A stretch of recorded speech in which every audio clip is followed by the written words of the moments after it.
Texas is home to over 30 cities with populations exceeding 100,000. In contrast, Oklahoma has just 3 or 4.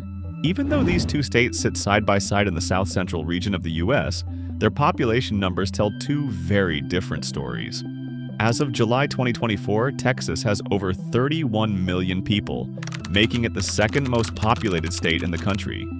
Oklahoma, on the other hand, has around 4.1 million, nearly the same as it had 4 years ago. From 2020 to 2024, Texas grew by more than 2 million people, a jump of about 7%. Meanwhile, Oklahoma's population rose by just 3.4% in the same time. Even when Oklahoma grows, it grows slowly. So what's really happening here? In this video, we'll take a deeper look at the population trends, economic conditions, cost of living, and historic patterns that shape this divide and continue to pull people south toward the Lone Star State. Because behind the numbers are real places, real stories, and real reasons why some areas grow fast, while others stay quietly in place. Economic size and GDP. One big reason more people live in Texas than in Oklahoma comes down to the size of the economy. In 2024, Texas had a real GDP of $2.7 trillion. That's more money made in 1 year than nearly every country on Earth. If Texas were its own country, its economy would be the 8th largest in the world, right behind Italy and ahead of countries like Brazil. That kind of economic power creates more jobs, more businesses, and more chances for people to build a future. Now compare that to Oklahoma. In the same year, Oklahoma's GDP was $212.8 billion, about 1/10 the size of Texas. Even when we look at the economy per person, Texas still comes out ahead. In 2024, Texas made about $69,000 per person, while Oklahoma made about $52,000 per person. This gap affects how much people earn, what services are available, and what kind of life folks can expect. When people go looking for better opportunities, more often than not, they follow the money. And in this case, that money is mostly in Texas. Major industries and economic diversification. Now, part of the reason Texas's economy is so large comes down to what it's built on. Texas isn't just strong in one area, it's strong in many. From tech and real estate to manufacturing, healthcare, and energy, it has a wide mix of industries that create jobs for all kinds of people. It also leads the nation in energy production, not just oil and gas, but also wind and solar, making Texas a magnet for both workers and big companies. Even major tech firms and aerospace companies are choosing Texas, and it's home to the world's largest medical complex in Houston. This kind of variety gives people more ways to find work, earn money, and stay employed, even when one industry slows down. Oklahoma, on the other hand, has a smaller and more limited mix of industries. While it does have energy, agriculture, and aerospace, its economy still leans heavily on government jobs and oil and gas, which can rise and fall with the market. Without as much variety, it's harder for Oklahoma to attract and hold on to as many workers, especially younger people looking for more career choices. And that helps explain why more people are moving to Texas, not just for money, but for more ways to make a living. Business climate and tax policy. Another reason more people move to Texas is because the state works hard to keep things easy for businesses. Texas has no personal or corporate income tax, which makes it more attractive for both companies and workers. In 2024 alone, Texas added 125,000 new business entities, the highest in the nation. For the 13th year in a row, it won the Governor's Cup, an award for states that lead in job-creating business projects. This steady stream of new businesses helps create a strong job market with lots of different opportunities. Oklahoma took a different path. It started taxing personal income back in 1915 and corporate income in 1931.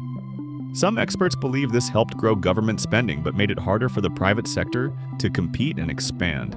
Even though Oklahoma supports small businesses and offers jobs in energy and manufacturing, its economy has grown more slowly and its job market hasn't fully bounced back from recent setbacks. That slower momentum makes it harder to attract new people and keep young workers from moving elsewhere, often just south into Texas. Taxation. When it comes to taxes, Texas and Oklahoma have taken very different paths, and that's shaped how their populations have grown. Texas has no personal or corporate income tax, which makes it especially appealing to workers, entrepreneurs, and companies. Even though Texas has high property taxes, some of the highest in the U.S., its tax system is still seen as pro-growth and pro-business. This helps explain why so many companies relocate to Texas, bringing jobs and people along with them. Oklahoma does tax both personal income and corporate profits, and its sales taxes can reach 11.5% in some areas. But its property taxes are much lower, averaging just 0.85%. And the overall tax burden in Oklahoma is slightly lower than Texas's. Still, tax policy alone hasn't been enough to attract the same level of migration or business growth. Even with cheaper living and lower total taxes, Oklahoma hasn't created the same economic energy that keeps drawing people into Texas. So, while Oklahoma may offer a better deal on paper, it's Texas that continues to win over most Americans looking to move. Healthcare? For many people, especially older adults and families, access to quality healthcare is a key part of deciding where to live. Unfortunately, Oklahoma ranks near the bottom of the nation in healthcare. In 2024, U.S. News placed it 49th out of 50 states, with especially low scores in access, quality, and public health.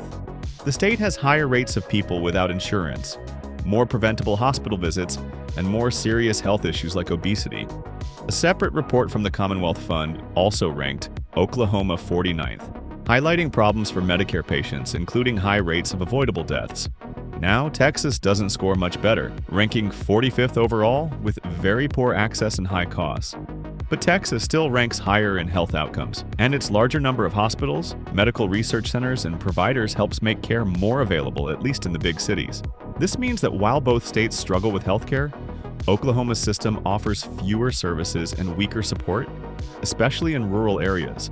And for many people, especially retirees or those with health concerns, that makes it harder to choose Oklahoma as a place to live long-term. Education. For families with children, the quality of schools can make or break a decision about where to live. In this area, Oklahoma falls behind nearly every other state. According to the 2024 Kids Count report, Oklahoma ranked 49th in education, second to last in the nation. One troubling number: 83% of Oklahoma's 8th graders aren't proficient in math, a key subject for future jobs and college readiness. Texas also has its struggles, ranking 41st in a 2023 Wallet Hub study, but it still performs better overall. The Texas Education Agency has an AF grading system that tracks school progress, focusing on achievement and student growth. Texas's huge and growing population puts pressure on schools, but it also pushes the state to invest more in educational resources. In big cities like Austin and Dallas, there are more school choices, specialized programs, and better-funded campuses. For many parents, that difference makes Texas a more promising place to raise a family, and another reason why it keeps attracting more people than Oklahoma. Urban amenities and cultural attractions. A big reason Texas draws so many people is the lifestyle its cities offer. Houston, Dallas, San Antonio, and Austin are packed with cultural attractions, world-class museums, theaters, and lively music scenes. Dallas has the largest urban arts district in the U.S., while Houston boasts a huge museum district and theater district. Austin is called the live music capital of the world, and San Antonio blends history and culture with places like the Alamo and the Riverwalk. These cities aren't just full of things to do, they're also expanding fast with billions of dollars going into hospitals, infrastructure, and energy projects. That kind of growth draws workers, artists, families, and entrepreneurs from all over the country. Now, Oklahoma City is growing too. It's got Scissortail Park, the First Americans Museum, and smart city projects backed by public investment.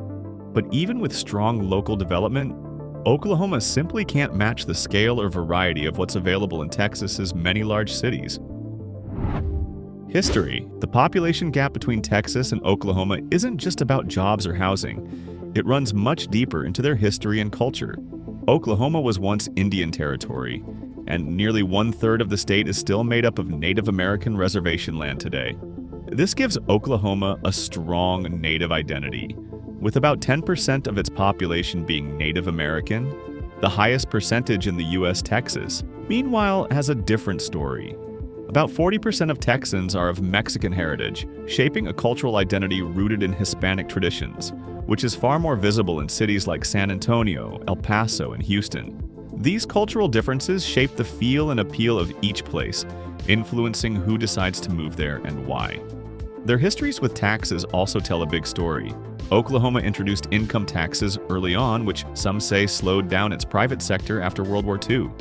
Texas went the other direction, avoiding income taxes and encouraging private business growth, helping build its big, diverse economy. Texas and Oklahoma may share a border, but they've followed very different paths. Texas has grown into an economic powerhouse, full of big cities and big industries that attract millions. Oklahoma, on the other hand, offers affordability, open space, and a strong sense of community, and that's exactly what some people are looking for. Both states have their challenges, and both offer something real and valuable depending on what kind of life you want to build. That's what makes this story so interesting. It's not just about numbers, but about choices, history, and priorities. Thanks for spending time with us today. If you've lived in either state or made the move, we'd love to hear your story. Leave a comment below and let us know what mattered most to you. Take care, and we'll see you in the next one.